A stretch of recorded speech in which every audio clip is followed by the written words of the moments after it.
नमस्कार। जय जगन्नाथ। समस्त केमती अछंती? भल अछंती ना? मु आज कहबाक चाहूँगी स्त्री मानक विषय, झील मानक विषय, महिला मानक विषय। वुमेन एम्पावरमेंट ये शब्दटा आजिकल बहुत प्रचलन होची।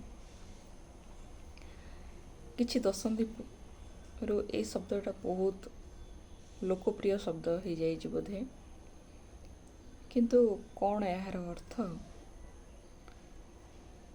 समस्ते ठीक भाव बुझी? मुझे बुझी मुझा कहवाक चाहूँगी। जदि मोर किसी से त्रुटि रहे ताहले मते कहतु कमेंट माध्यम रे। आमे झील मानू झील पुओ मध्य भेदभाव रखानी यह ही कही था, किंतु आम झील को झील भाया सजे सान बेलू तू झील तू एभलिया ड्रेस पिंधु एभलिया चुट्टी काटबू बोली कहीकि कौन पात्र अंतर करूना झील पुओ भितर। झील आ पुओ एमाने कौन समान पोशाक परिधान करें? टिके बड़ हेले मेकअप करवा, अंग प्रदर्शन है भाया पोशाक पिंधिबा, झील को पुओ ठारू भिन्न कर देखा, यहाँ कौन ठीक? आम भेदभाव सृष्टि करुचे ना भेदभाव को कम कर? आमे झीलटी को शरीर भावर मुक्त करूना, बरं शरीर बंधन रे बांधी दौरान। तू झील ए भाव को आउरी शक्ति प्रदान कर। वुमेन एम्पावरमेंट माने झील को सशक्त करने अर्थ झील को झील भाया देखा,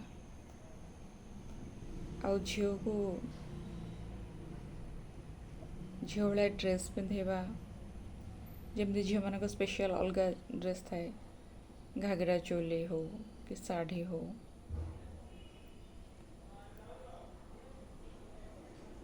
किंबा से जीन्स टॉप्स पिंधिले जमती अंग सौष्ठव पूरा देखा जाउथु से भाया ड्रेस पिंधेबा, मेकअप करिकी झील को पुओ ठारू अलग देखेबा, सुंदर देखेबा। कहीं पुओ और झील समान हो पारे? समान ड्रेस कहीं पिंधि पारे?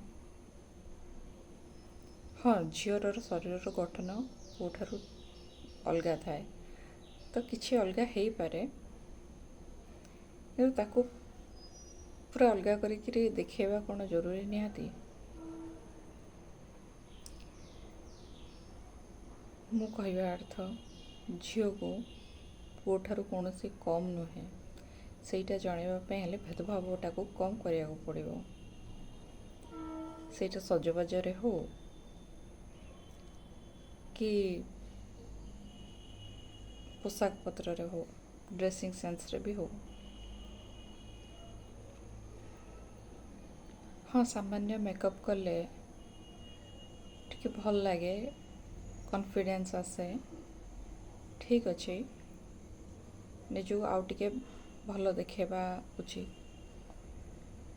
किंतु निज को आकर्षक करने अलग जिनस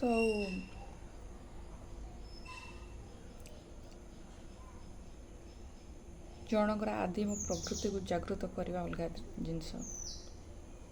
जदि आम झील मैंने एपरी ड्रेस पिंधे, एपरी पोशाक पिंधे जो थी पुरुष मानकर खराब दृष्टि पड़ो, से कौन भल कथा? तो झील मान को शरीर भावर ऊर्धरे उठा पड़ो। ये बापा माँ मान को ही यहाँ पूर्व शिखेबा पड़ो, ना से जानवे केमती? ଶରୀର ପ୍ରଦର୍ଶନ କରିବାର ଇଚ୍ଛା, ଯେଉଁଟା ଆଜିକାଲି ଟିଭି ମିଡ଼ିଆଠୁ ଦେଖିକି ଶିଖୁଛନ୍ତି, ସେଗୁଡ଼ିକୁ ବନ୍ଦ କରିବା ଉଚିତ।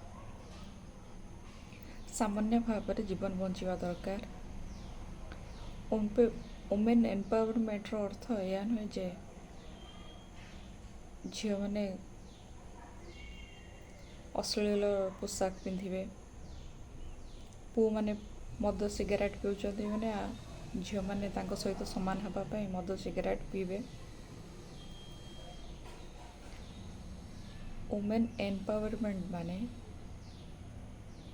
ଝିଅମାନଙ୍କର ସଶକ୍ତିକରଣ, ଶିକ୍ଷା ଦ୍ୱାରା, ଶାଳୀନତା ଦ୍ୱାରା ଏମ୍ପାୱରମେଣ୍ଟ ହେଇପାରିବ। ଜିନ୍ସ ପିନ୍ଧ, ପ୍ୟାଣ୍ଟ ପିନ୍ଧ, ସାର୍ଟ ପିନ୍ଧ, ଯେଉଁଟା ତୁମମାନଙ୍କୁ କମ୍ଫର୍ଟେବୁଲ୍ କରିପାରିବ ସେଇଭଳିଆ ଡ୍ରେସ୍ ପିନ୍ଧ ତୁମେ, କିନ୍ତୁ ଅଶ୍ଳୀଳ ପୋଷାକ ପିନ୍ଧନି, ଯେଉଁଟା ଦେଖିଲେ ଅନ୍ୟମାନଙ୍କର ମନ ଭିତରେ ବିକାର ସୃଷ୍ଟି ହେବ। ତ ଓମେନ୍ ଏମ୍ପାୱରମେଣ୍ଟକୁ ଠିକ୍ ଭାବରେ ବୁଝିବା ଦରକାର।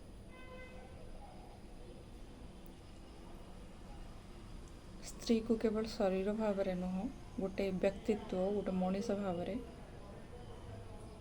ନିଜକୁ ଭାବିବା ଦରକାର।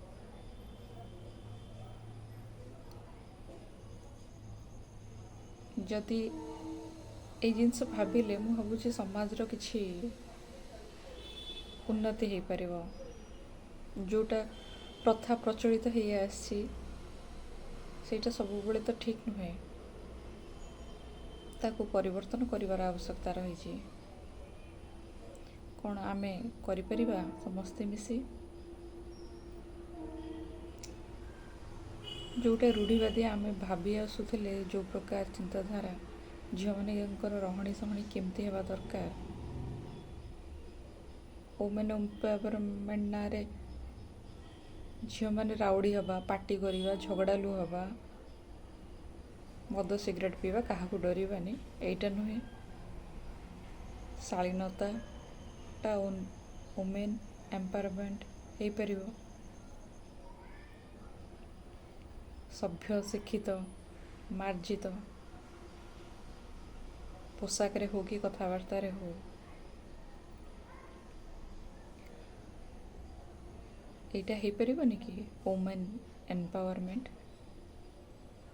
ଟିକେ ଚିନ୍ତା କରିକି ଦେଖନ୍ତୁ ନା। ଆଉ ଥରେ କାହାକୁ କୁହାଯିବ ଓମେନ୍ ଏମ୍ପାୱରମେଣ୍ଟ? ଜୟ ଜଗନ୍ନାଥ।